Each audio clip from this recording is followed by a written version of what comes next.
Assalamualaikum warahmatullahi wabarakatuh. Perkenalkan, nama saya Tirona Hafiz dan Bapak Purnomo Sidi. Di sini saya akan mempresentasikan evaluasi performa RIG BMS XX PT Besmindo Materi Sewa Tama pada pekerjaan walkover di area operasi PT Pertamina Hulu Rokan.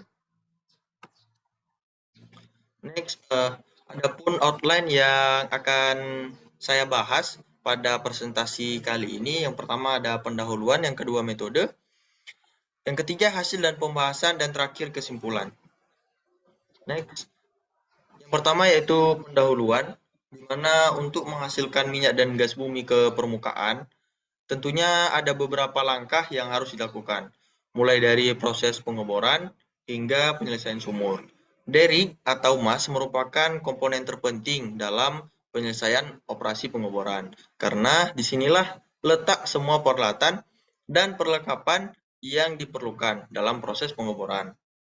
Proses operasi pemboran membutuhkan kekuatan struktur atau menara bor yang akan digunakan. Oleh karena itu, perlu untuk memperhatikan kekuatan dan spesifikasi dari menara pengeboran tersebut, sehingga tidak menimbulkan masalah baru. RIG BMS XX350HP merupakan tipe RIG mobile yang dimiliki oleh PT Besmindo Materi Sewa Tama untuk kebutuhan kegiatan operasi walkover dan well service. Dalam pelaksanaan suatu pekerjaan walkover dan well service, terkadang terdapat pelaksanaan atau durasi kegiatan yang tidak sesuai dengan program perawatan sumur. Hal tersebut akan memberikan tambahan waktu atau NPT yang signifikan bagi keseluruhan proyek walkover dan well service tersebut. Pada penelitian ini, memberikan evaluasi pelaksanaan operasi walkover dan well service pada RIG 350HP BMS-XX dalam melakukan pekerjaan walkover pada sumur minyak dan gas selama kurun waktu 7 bulan, berupa analisa data dan evaluasi NPT serta faktor utama yang menyebabkan NPT timbul secara signifikan pada operasi RIG 350HP BMS-XX. Next, kita masuk ke metode. Pertama adalah data penelitian. Di sini, data yang diperlukan untuk menunjang penelitian ini menggunakan data sekunder yang didapatkan secara langsung dari perusahaan adalah sebagai berikut. A. Data spesifikasi RIG BMS-XX. B. Daily report operasional walkover dan well service selama 7 bulan. C. Standar waktu tahapan pengerjaan sumur. Yang kedua, prosedur penelitian. Yang pertama adalah mulai, kemudian studi pustaka, penggunaan RIG walkover, kemudian pengambilan data spesifikasi RIG, data daily report, dan NPT. Dilanjutkan pengolahan data, kemudian perhitungan standar waktu tahapan pengejaran sumur, dilanjutkan analisa dan evaluasi, terakhir kesimpulan dan saran, kemudian selesai. Hasil dan pembahasan. A. Analisa non-productive time atau NPT berdasarkan total waktu operasi RIG BMS-XX.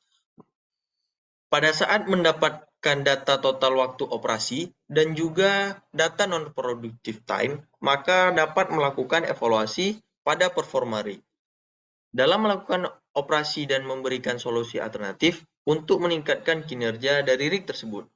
Hasil analisa akan dilakukan untuk mengetahui performa operasional dari RIG BMS-XX pada saat menyelesaikan aktivitas perbaikan dan perawatan sumur selama kurun waktu 7 bulan dengan jumlah sumur sebanyak 29 sumur. Berdasarkan hasil perhitungan yang telah dilakukan dengan menganalisa banyaknya non-productive time selama 7 bulan yang dapat dilihat pada hasil analisa NPT pada tabel di bawah.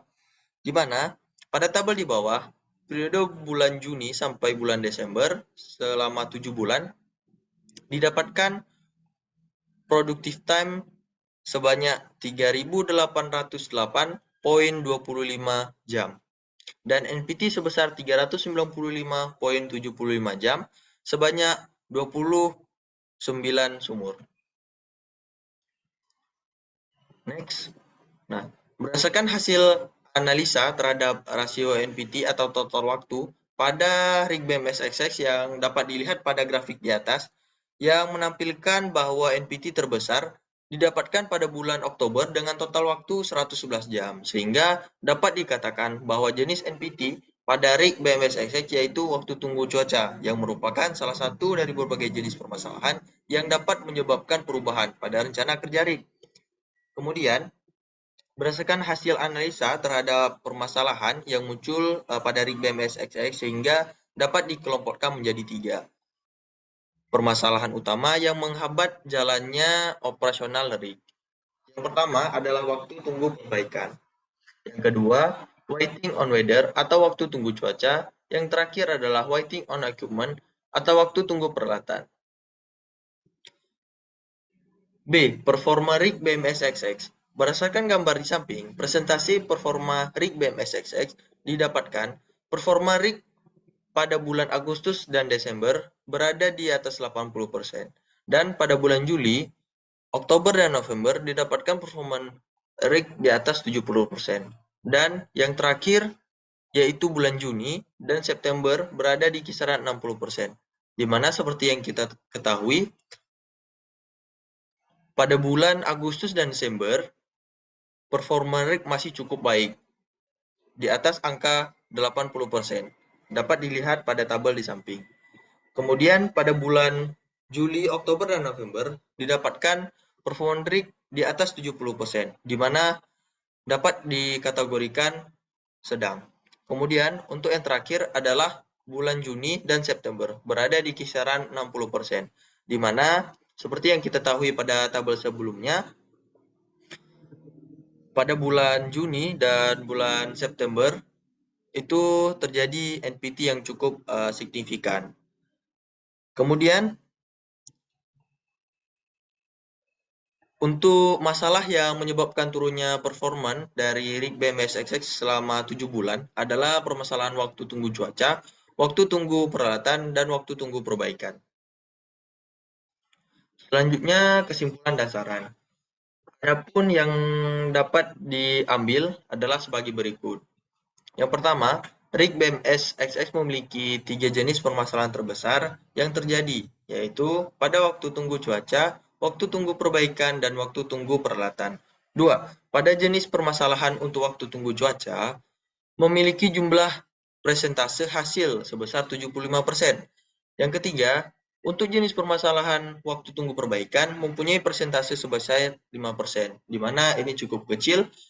Yang terakhir, untuk waktu tunggu peralatan sebesar 20%. Dari sini kita bisa melihat untuk waktu tunggu cuaca memiliki persentase yang paling besar, yaitu 75%.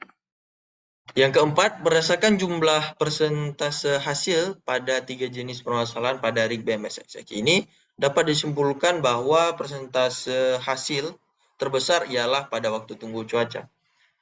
Yang kedua adalah saran. Saran yang dapat diberikan pada penelitian ini adalah sebagai berikut. 1.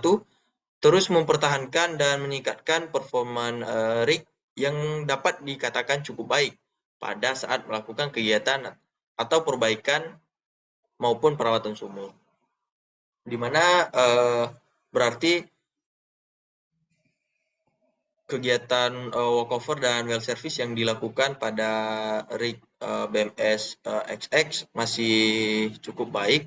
Kemudian 2, pemeriksaan terhadap rig sebelum melakukan operasi juga secara berkala harus dilakukan agar dapat menjamin kualitas rig dan meminimalisir temuan inspeksi di lapangan sesuai dengan standar kerja aman yang berlaku. Yang ketiga, memberikan target operasional rig dan terus melakukan evaluasi terhadap operasional rig ketika telah selesai melakukan kerja, perbaikan, dan perawatan sumur di lapangan. Yang terakhir, melakukan investasi terhadap suku cadang, peralatan rig, dan terus melakukan perawatan terhadap komponen-komponen atau operasional rig. Terima kasih. Demikian presentasi dari saya. Kurang lebih saya mohon maaf. Billahi taufik wal hidayah. Wassalamualaikum warahmatullahi wabarakatuh.